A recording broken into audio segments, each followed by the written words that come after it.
오늘을 살피고 내일을 준비합니다. 아침을 여는 통쾌한 시사 토크쇼. 여기는 육각수의 출발 경인대행진입니다.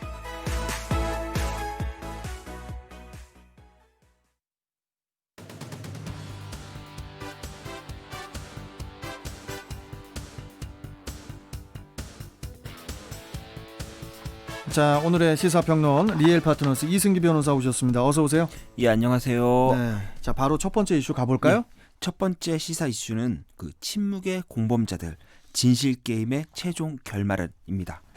침묵의 공범자들, 이게 무슨 얘기입니까? 예, 고 박원순 전 서울시장 이야기인데요. 그 박원순 박 전 시장의 성추행 사건의 피해자 측이 지난 21일 기자회견을 통해 이제 이런 말을 했습니다. 서울시 비서실 소속 20명에게 성추행 사실을 알렸으나 다들 무마하기에 급급했다. 특히 피해자가 이제 성추행 사실을 인사 담당자에게 알렸고 또 직장 동료들에게는 박 전 시장이 보낸 이제 텔레그램 대화 내용과 이제 속옷 사진을 보여주며 이제 피해 사실을 알렸다고 합니다. 하지만 피해자가 들은 말은 남은 30년 공무원 생활을 편하게 할 수 있을 테니 비서실로 다시 와달라. 혹은 예뻐서 그런 거겠지. 인사이동은 직접 시장에게 허락을 구하라. 이런 이야기를 들었다고 합니다. 그 만약 이것이 사실이라면 대한민국 수도 서울시를 움직이는 이 참모들이 전 근대적인 성의식을 갖고 있다는 건데요. 참 충격입니다. 어쩌면 침묵도 방조가 될 수 있다는 점에서 이 사건 강제추행 방조죄로 그 형사처벌의 가능성 역시 존재하고 있습니다. 그 서울시가 주관한 그 박원순 전 서울시장 성추행 진상조사단, 이 진상조사단이 이제 그 피해자 측 불참으로 출범도 못한 채 무산됐었죠. 예, 어제 기자회견에서 또 내용이 나왔는데요. 피해자 측이 서울시는 이 사안에서 책임의 주체이지 조사의 주체일 수 없다라고 하면서 이제 국가인권위원회 조사를 통해 이제 피해자가 제기한 문제에 대해 제대로 밝혀지길 바란다라는 입장을 밝혔습니다. 서울시는 향후 국가인권위원회 조사가 이루어지면은 적극 협조하기로 하고 자체적인 진상조사단 구성을 철회했는데요. 처음부터 이 서울시가 강제 수사권이 없는 이런 조사단을 꾸리겠다고 제안했을 때도 이제 자격도 실효성도 없는 거 아니냐 이런 비판을 들었는데요. 결국엔 물러났습니다. 결국 서울시 입장에서는 명분도 실리도 없이 이제는 좀 체면만 구긴 이제 그런 모양새입니다. 그 박 전 시장에 대한 수사는 뭐 이제 불가능하잖아요. 예. 수사는.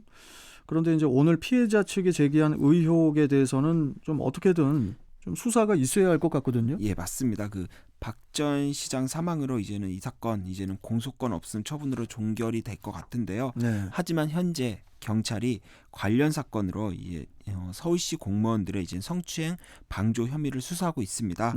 그 과정에서 자연스럽게 박 전 시장의 성추행 의혹에 관한 진상 규명도 이루어질 것으로 보이는데요.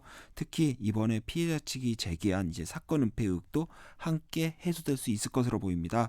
한마디로 그 우회적인 방법으로 사건 처리가 가능한 건데요.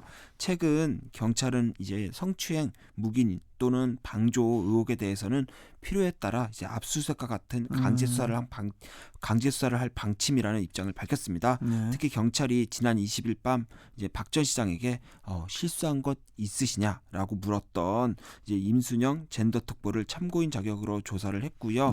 또 어제는 이제는 박 전 시장의 업무용 핸드폰의 비밀번호를 해제를 했습니다. 당초 이제 4개월 정도 걸린다고 봤는데요. 이제는 그 피해자 측 변호인이 이제 비밀번호를 제공했습니다. 아마 이게 업무용 핸드폰이다 보니까 이제 비서들 중에서 이제 그 핸드폰의 비밀번호를 어느 정도 알고 있던 직원이 있었던 것으로 보입니다.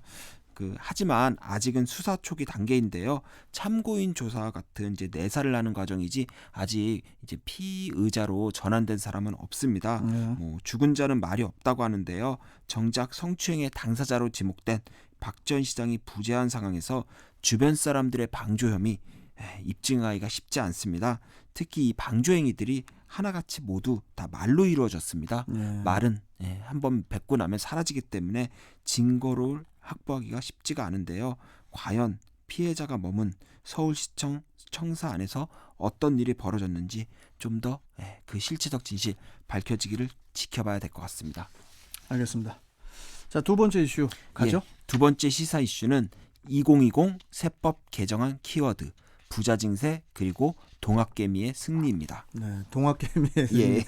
어제 그 22일이죠. 그 정부가 그 홍남기 부총리 겸 기획재정부 장관 주재로 그 세제발전심의위원회를 열어서 2020년 세법 개정안을 발표를 했어요. 예, 이번 세법 개정안은 뭐 한마디로 부자 징세 그리고 동학개미의 승리 이렇게 두 가지로 요약할 수 있는데요. 예. 우선 소득세와 관련돼서는 원래 우리나라 최고 세율이 42%였습니다. 5억 원 이상. 그런데 이번에 가세표준 이제 10억 원 초과 구간을 신설을 했습니다. 그리고 최고 세율을 45%까지 올렸는데요.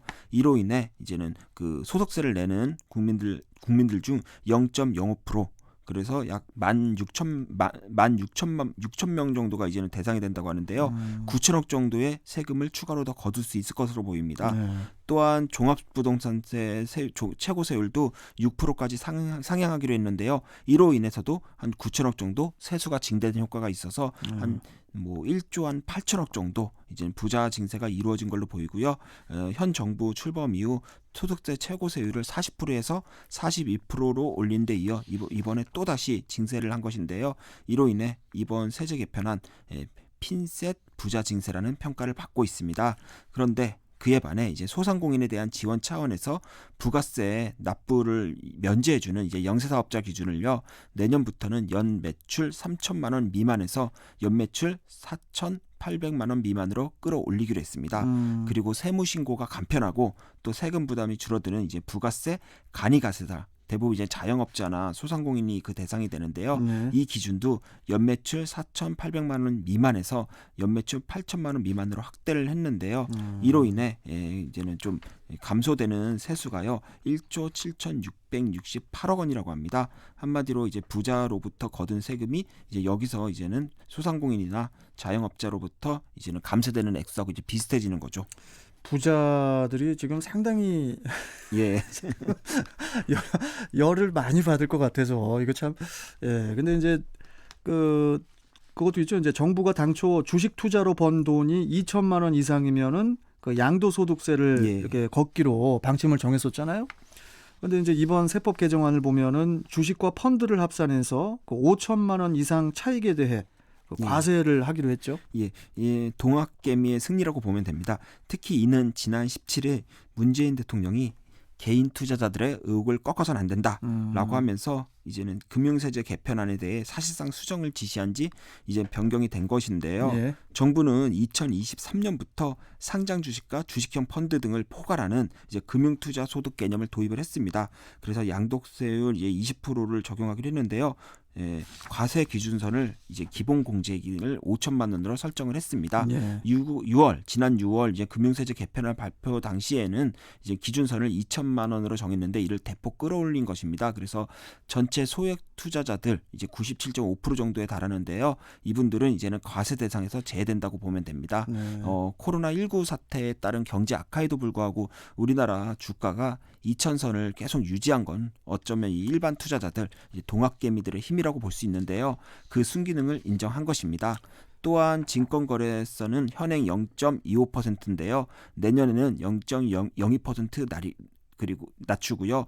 그리고 그 2023년에는 0.08%를 인하해서요. 최종적으로는요. 0.15%로 만들기로 했습니다. 네, 이게 숫자가 많아서 좀 힘드시죠? 예. 예. 그나저나 이번 그 세법 개정안은 어떻게 보십니까? 이변께서는? 이번 세법 개정안은 지난해 12, 16 그리고 올해 6.17 그리고 70 부동산 대책을 통해 발표한 이제 종합부동산세, 양도소득세 등 세제 개편안을 그대로 담았습니다.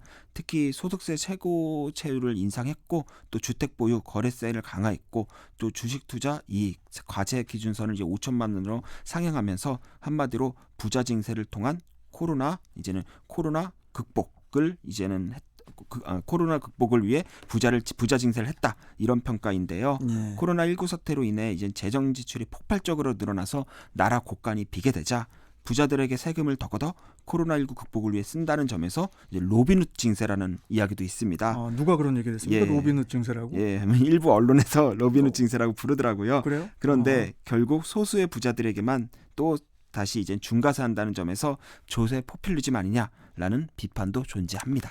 참 그 아까 부자 이야기도 했지만은 돈이 있어도 스트레스, 예. 또 돈이 없어도 스트레스인 것 같습니다. 예. 예. 자, 오늘 말씀 잘 들었고 내일이 또 금요일이니까 오늘 화이팅 하죠. 예. 예. 자, 말씀 잘 들었습니다. 고맙습니다. 예, 감사합니다. 네. 자, 오늘의 시사평론 리얼 파트너스 이승기 변호사와 함께했습니다.